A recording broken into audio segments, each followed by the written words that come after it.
When I married Sarah, I believed I had found the one person I could trust above all else. We had been together for 8 years, built a home, and dreamed about starting a family.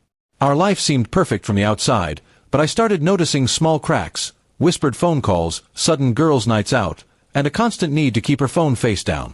I wanted to believe it was nothing, but my gut told me otherwise. One Friday night, Sarah said she was attending a friend's engagement party. She dressed up more than usual, wearing a stunning red dress I'd never seen before. When I asked whose engagement it was, she hesitated, then said, "Just someone from college, you wouldn't know him." I let it go, but something didn't sit right. A few hours later, a mutual friend accidentally let it slip in a text that Sarah had been spotted at her ex-boyfriend's wedding. When she got home past midnight, smelling of wine and perfume, I confronted her. She didn't deny it. In fact, she laughed. "Oh, is hubby mad I went to my ex's wedding?" she giggled, as if it was some kind of joke. Her smirk cut deeper than any words could. I realized then that this wasn't just about going to a wedding, it was about disrespect and betrayal. The next day, she acted as if nothing happened. She scrolled on her phone, humming to herself, while I sat in silence, planning my next move. If she thought I'd just swallow my pride and let it slide, she was about to learn how wrong she was. Over the next 2 weeks, I quietly gathered all the evidence I could. Screenshots of her texts with her ex, photos from the wedding, and even a short video from a friend showing her dancing intimately with him. She didn't know I had friends watching out for me. I contacted a lawyer and began moving assets into my personal account. We had joint savings, investments, and a shared property, but I wasn't going to let her walk away with half after humiliating me. I also discovered she had been using my credit card for expensive gifts for herself, so I froze the account without warning. While she was busy laughing at me, I was quietly securing my future without her.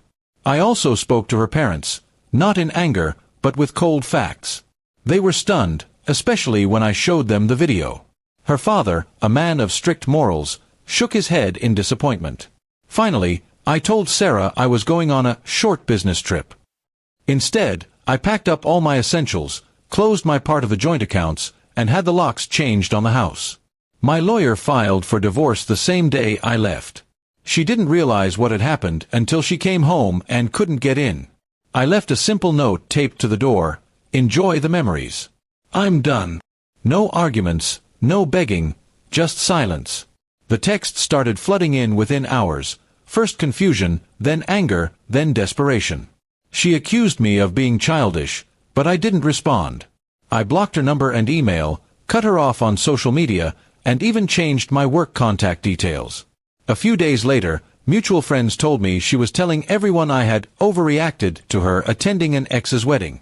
But when they asked her about the dancing, the gifts, and the secret messages, she had no answer. The truth had already spread, and she couldn't twist it anymore. I relocated to another city, found a small apartment, and started fresh. I didn't take much, just enough to rebuild my life on my own terms. It was strange at first, waking up alone, but it was also liberating. No more games, no more disrespect. Sarah tried to reach me through a mutual friend one last time, saying she missed me and that we could work it out. But by then, I had moved on, not with someone else, but with a version of myself that valued peace over chaos. In the end, her laughter that night became the last time she underestimated me. She thought I'd sulk, maybe shout, but I chose silence, action, and disappearance. My revenge wasn't loud, it was final. She had her fun at her ex's wedding. I had mine when I walked away without looking back. And somewhere deep down, I know that silence will haunt her far more than any words ever could.